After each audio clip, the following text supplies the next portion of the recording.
तो देखो मैंने तुम्हें बता दिया था कैश फ्लो के अंदर हमारा फाइनेंसिंग एक्टिविटी होता है, इन्वेस्टिंग एक्टिविटी होता है, ऑपरेटिंग एक्टिविटी होता है। मैंने ऑपरेटिंग एक्टिविटी के कुछ क्वेश्चंस करा दिए हैं, मैंने इन्वेस्टिंग एक्टिविटी के भी कुछ क्वेश्चंस करा दिए हैं। तो उसके बाद हम स्टार्ट करेंगे फाइनेंसिंग एक्टिविटीज। तो ज्यादा समय वेस्ट ना करते हुए मैं क्वेश्चन को रीड आउट करता हूं।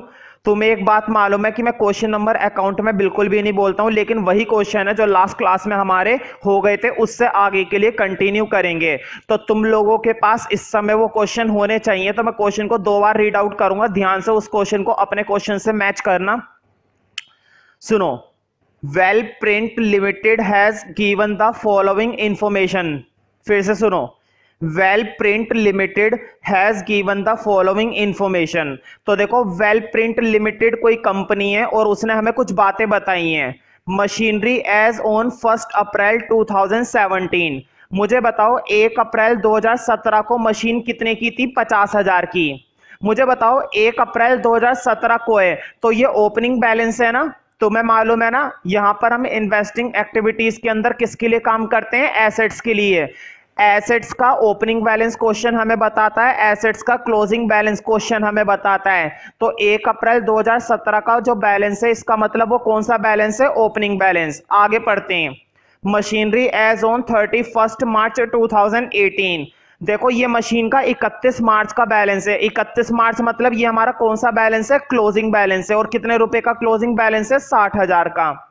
Accumulated depreciation on 1 April. Depreciation कितना बता रखा है? 1 अप्रैल को, यानी कि ओपनिंग बैलेंस। और डेप्रिसिएशन कितना बता रखा है? 31 मार्च को, यानी कि क्लोजिंग बैलेंस। अब जरा नीचे आ जाते हैं। During a year a machine costing 25,000। Board पे देखो, एक मशीन थी जिसकी कॉस्ट कितनी थी? 25,000 रुपए। देखो क्या लिखा हुआ है, during the year a machine costing 25,000। कितने रुपए की मशीन थी? 25,000 रुपए की। और ब्रैकेट में लिखा हुआ है डेप्रिसिएशन। अब तुम सोच रहे होंगे ये शब्द क्या लिखा हुआ है? एक्युमुलेटेड। तो देखो इस शब्द से बिल्कुल भी परेशान होने वाली कोई बात नहीं है। एक्युमुलेटेड का मतलब क्या है मैं तुम्हें बता देता हूं। एक्युमुलेटेड का मतलब होता है इकट्ठा हुआ हुआ डेप्रिसिएशन। मतलब इस पर टोटल डेप्रिसिएशन कितना लगा हुआ है? 15,000 रुपए का। मुझे बताओ 25,000 की ये मशीन थी और 15,000 का इस पर क्या लग गया? डेप्रिसिएशन लग गया। ध्यान से सुनो मेरी बात को। 25,000 की ये मशीन थी और ब्रैकेट में लिखा हुआ है कि इस पर कितना डेप्रिसिएशन लगा है? 15,000। मुझे बताओ अगर 25,000 की मशीन पर 15,000 का क्या लग चुका है? डेप्रिसिएशन। तो आज इस मशीन की वैल्यू कितनी बची? आज इस मशीन की वैल्यू 10,000 बची या नहीं बची? अगर मैं तुमसे पूछूं इस एसेट को तुमने 25,000 का खरीदा था और पूरे साल भर में इस पर एक्युमुलेटेड डेप्रिसिएशन कितने रुपए का लग गया है? 15,000 का। तो आज इस मशीन की वैल्यू कितने की हो गई है? 10,000 की। मतलब ये मशीन तुम्हारे पास कितने रुपए की रखी हुई है? 10,000 रुपए की रखी हुई है। अब आगे देखते हैं। Was sold for ₹13,000। तुमने इस मशीन को कितने रुपए का बेच दिया? 13,000 का। अब मुझे बताओ तुमने 10,000 रुपए वाली मशीन 13,000 में निकाल दी। भाई 10,000 रुपए वाली मशीन के लिए तुम्हें कितने रुपए मिल गए? 13,000 रुपए मिल गए। फायदा हुआ या नुकसान हुआ? फायदा हो गया ना। कितने रुपए का फायदा हुआ? 3,000 रुपए का फायदा हुआ। तो तुम्हें मालूम है कौन सा अकाउंट खोलेंगे? एसेट का मशीनरी अकाउंट। यानी कि हम क्या बनाने वाले हैं? Working note. तो मैंने पहले ही बता रखा है कैश फ्लो के लिए 3 या 4 लाइनें छोड़ देना, क्योंकि इन्वेस्टिंग एक्टिविटी के अंदर जो कैश फ्लो स्टेटमेंट बनाई जाती है वो बहुत ही छोटी बनाई जाती है, ज्यादा बड़ी कैश फ्लो स्टेटमेंट नहीं होती है। तो 3 या 4 लाइनों के अंदर कैश फ्लो स्टेटमेंट आ जाएगी। तो अपने रजिस्टर के पेज पर 3 या 4 लाइनें छोड़ दो। पहले क्या बनाने पड़ेंगे? Working note. तुम्हें ये जो मशीनरी अकाउंट खोलना है ना, ये मशीनरी अकाउंट किसके अंदर खोल के दिखाना है? वर्किंग नोट में। तो बढ़िया सा एक प्रॉपर तरीके से वर्किंग नोट हम बनाएंगे। हाँ, वर्किंग नोट में लिखो नंबर 1, पहला वर्किंग नोट। वर्किंग नोट के अंदर प्रॉपर स्केल का इस्तेमाल करना है। कभी तुम सोचो ये रफ वर्क है, ये रफ वर्क बिल्कुल भी नहीं है। टीचर चेक करेगा मशीनरी अकाउंट, अगर उसको मशीनरी अकाउंट ठीक नहीं लगा तो वो यहीं पर मार्क्स काट देगा तुम्हारे। इसलिए प्रॉपर स्केल से तुम्हारा ये वर्किंग नोट के अंदर अकाउंट बना हुआ होना चाहिए। अगर ये अकाउंट मेरे अकॉर्डिंग बना हुआ नहीं हुआ तो मैं तुम्हारा ये पेज फाड़ के रख दूंगा पूरा का पूरा। इसलिए मैं उम्मीद करता हूं प्रॉपर स्केल का इस्तेमाल करते हुए तुम लोग अकाउंट को मेंटेन करोगे। और तुम्हें मालूम है यहां पर आता है पर्टिकुलर्स, यहां पर आते हैं रुपीस, यहां पर फिर पर्टिकुलर्स, यहां पर रुपीस। मैंने शॉर्ट में लिखा है पर्टिकुलर को, लेकिन तुम लोग बिल्कुल भी शॉर्ट में मत लिखना, पर्टिकुलर पूरा लिखना। और ऊपर क्या नाम डालेंगे भाई, कौन सा अकाउंट है, मशीनरी अकाउंट। जो भी क्वेश्चन के अंदर एसेट आती है उस अकाउंट को हम यहां पर खोल देते हैं। तो हमने कौन सा अकाउंट खोल दिया है, मशीनरी अकाउंट। कौन सा अकाउंट खोला है हमने, मशीनरी अकाउंट। अब मुझे बताओ मशीन, देखो अपने क्वेश्चन के अंदर देखो, मशीनरी एज ऑन 1 अप्रैल 2017, 1 अप्रैल 2017 को मशीन का कितना बैलेंस था, 50,000।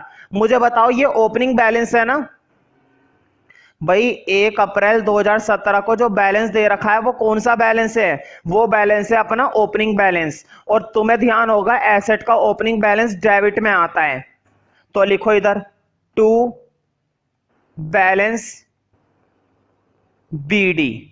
कितने रुपए का ओपनिंग बैलेंस बता रखा था, 50,000 का, डाल दो 50,000। आगे देखते हैं, देखो मशीनरी का जो 31 मार्च 2018 का है वो क्लोजिंग बैलेंस है। क्लोजिंग बैलेंस अभी नहीं डालेंगे, एंड में डालते हैं, इस बात का ध्यान रखना। ओपनिंग बैलेंस आता है डेबिट में, देखो वर्ड पे, ओपनिंग बैलेंस आता है डेबिट में और क्लोजिंग बैलेंस आता है क्रेडिट में, लेकिन क्लोजिंग बैलेंस अभी मत डालना। अब जरा नीचे आ जाओ, देखो ड्यूरिंग द ईयर वाली लाइन पर आ जाओ, अपने क्वेश्चन के अंदर इस वाली लाइन पर गौर करो। During the year a machine costing 25,000, machine कितने की थी, 25,000 की, और इस पर डेप्रिसिएशन कितना आया है, 15,000। मुझे बताओ ये जो 15,000 डेप्रिसिएशन आया है, खर्चा है ना, तुम्हें मालूम होगा डेप्रिसिएशन इधर काटा जाता है, ये बात मैंने तुम्हें इसकी स्टार्टिंग की क्लास में बता दी थी। तो डेप्रिसिएशन इधर आता है, जिस नाम से लिखा हुआ है उसी नाम से आएगा। क्या लिखा हुआ है, एक्यूमुलेटेड डेप्रिसिएशन, तो एक्यूमुलेटेड डेप्रिसिएशन ही आएगा। देखो बाय एक्यूमुलेटेड डेप्रिसिएशन, मैंने शॉर्ट में लिख दिया एक्यूमुलेटेड को ACC और डेप्रिसिएशन को DEP, लेकिन तुम लोग बिल्कुल भी शॉर्ट में मत लिखना। तो कितने रुपए का डेप्रिसिएशन आया इस पर एक्यूमुलेटेड, 15,000 का। एक्यूमुलेटेड डेप्रिसिएशन कितना आ गया, 15,000 का। अब आगे देखते क्या है, देखो 25,000 की मशीन थी, ध्यान से सुनो मेरी बात को, इधर फोकस करो स्क्रीन पर। 25,000 की मशीन थी, 15,000 का डेप्रिसिएशन आया, मशीन कितने की रह गई, 10,000 की। 10,000 वाली मशीन तुमने कितने में बेच दी, 13,000 में। 10,000 वाली मशीन तुमने कितने में बेच दी, 13,000 में। पहले तो एक काम करते हैं, बेच देते हैं। तुम्हें याद होगा मैंने बताया था बेचने का काम क्रेडिट में होता है, खरीदने का काम डेबिट में होता है। तो बेचिए तो लिखो बाय बैंक, याद है ना, और ब्रैकेट में क्या लिखेंगे, सेल, क्योंकि हमने क्या करी है, बेची है। और कितने की बेची है, देखो क्या लिखा हुआ है, वॉज सोल्ड फॉर ₹13,000। हमने कितने की बेची है, 13,000 की। तो 13,000 की हमने ये मशीन इधर बेच दी। और कितने रुपए का फायदा हुआ था हमें, 3,000 का। ये बात याद है ना, मैंने तुम्हें स्टार्टिंग में भी बता दिया था। 10,000 रुपए की मशीन तुमने 13,000 में बेच दी, तो कितने रुपए का फायदा हो गया, पूरे के पूरे 3,000 का। और जो 3,000 का फायदा हुआ है वो इधर आएगा, टू प्रॉफिट एंड लॉस, और ब्रैकेट में लिखो प्रॉफिट। प्रॉफिट हुआ है ना, अगर इधर है, अगर प्रॉफिट हुआ है तो इधर आएगा, और अगर लॉस हुआ है तो इधर आएगा, ठीक है। फिलहाल हमें क्या हुआ है, प्रॉफिट। और कितने रुपए का प्रॉफिट हुआ है, 3,000 का। तो 3,000 का प्रॉफिट कर दो हिसाब किताब। अब इस क्वेश्चन के अंदर कुछ नहीं बचा, अब वो बचेगा क्लोजिंग बैलेंस। मुझे बताओ, मैंने बताया था ना मशीन का जो क्लोजिंग बैलेंस है वो एंड में डालते हैं। और मशीन का क्लोजिंग बैलेंस देखो क्या लिखा हुआ है, दूसरी लाइन में देखो, machinery as on 31 March 2018, machine का 31 मार्च 2018 को कितना बैलेंस दे रखा है, 60,000। ये हमारा कौन सा बैलेंस माना जाएगा, क्लोजिंग बैलेंस। तो लिखो बाय बैलेंस, क्योंकि ये क्लोजिंग है तो ये क्या लिखूंगा, CD, याद है ना, क्लोजिंग बैलेंस के लिए CD होता है और ओपनिंग बैलेंस के लिए BD होता है। और कितना क्लोजिंग बैलेंस है, 60,000। हाँ, इसका हायर टोटल बना दो भाई, आई थिंक हायर टोटल उधर का आएगा। तो देखो हायर टोटल आएगा तुम्हारा 5 और 3 8, 6 और 1 और 1 8, 88,000। यही हायर टोटल इधर आ गया, 88,000। अब 88,000 में से ऊपर 53,000 तुम्हें माइनस करने हैं। कितने माइनस करने?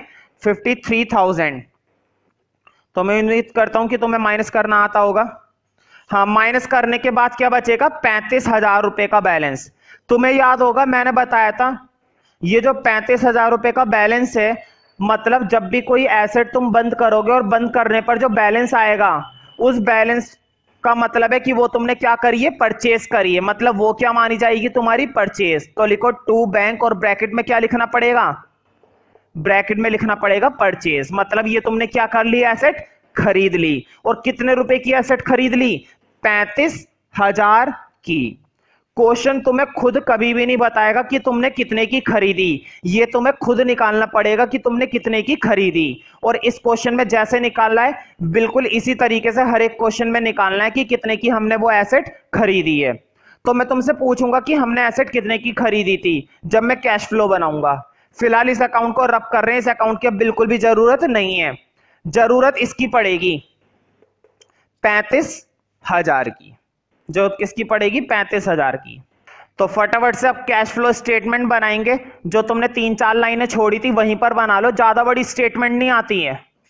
इन्वेस्टिंग एक्टिविटी के अंदर छोटी सी कैश फ्लो बनती है, बस 3 या 4 लाइनों की बस। Particulars rupees cash flow statement. वैसे तो हम ऑपरेटिंग एक्टिविटी भी नहीं कर रहे हैं ना, सिर्फ इन्वेस्टिंग एक्टिविटी ही कर रहे हैं। तो लिखो परचेज ड्यूरिंग द ईयर। कितनी परचेज करी थी? अभी अभी मैंने अकाउंट बनवाया था ना, अकाउंट में से देखकर बताओ कितने रुपए की परचेज करी थी हमने परचेज करी है 35,000 की। मुझे बताओ परचेज करने पर पैसा आता है या जाता है? जब भी तुम किसी भी एसेट को खरीदते हो तो खरीदने पर पैसा जाता है, तो ये हमारा आउटफ्लो होता है। ये हमारा क्या होता है भाई? आउटफ्लो होता है। और अगर ये आउटफ्लो है तो मैं ब्रैकेट में रखूंगा ना, क्योंकि नेगेटिव बैलेंस आएगा। तो माइनस के 35,000 ब्रैकेट में इसलिए रखा है क्योंकि आउटफ्लो हुआ है। हमने कुछ बेची भी है। हाँ, क्वेश्चन ने हमें बता रखा है कि हमने कितने की बेची है। मुझे बताओ, लास्ट में लिखा हुआ था ना सेल करी थी 13,000 की। हमने क्या करी थी? सेल करी थी 13,000 की। तो लिखो सेल ऑफ मशीनरी। कितने रुपए की बेची है? हमने बेची है 13,000 की। तो बताओ पैसा आया या गया? बेचने पर पैसा आता है, तो बेचने पर पैसा जो आया है उसको बिना ब्रैकेट के लिखना क्योंकि वो प्लस है। बस दो ही काम करे थे ना। बस कैश फ्लो स्टेटमेंट के अंदर जब भी हम इन्वेस्टिंग एक्टिविटी की बात करेंगे ना, तो इन्वेस्टिंग एक्टिविटी में यही देखेंगे कि कहां से पैसा आया और कहां को पैसा गया, लेकिन एसेट पर, सिर्फ और सिर्फ किस पर? एसेट पर। और दो ही तरीके से पैसा आएगा और जाएगा, या तो हम खरीदते हैं या फिर हम बेचते हैं। बेचने पर पैसा आता है तो बिना ब्रैकेट के, और खरीदने पर पैसा जाता है तो विद ब्रैकेट। हाँ, 35,000 में से 13,000 चले गए, यानी कि 5 में से 3 2 और 1 में से 2, तो 22,000 रुपए का कैश जो आया है वो नेगेटिव आया है। 22,000 को बाहर पहुंचा दो। ब्रैकेट में आ रहा है तो ब्रैकेट का मतलब क्या है? ये नेगेटिव बैलेंस है। तो इसके आगे क्या लिखोगे? इसके आगे लिखोगे net cash used in investing activity. Used in क्यों लिखा है? क्योंकि तुमने ये पैसा यूज कर लिया।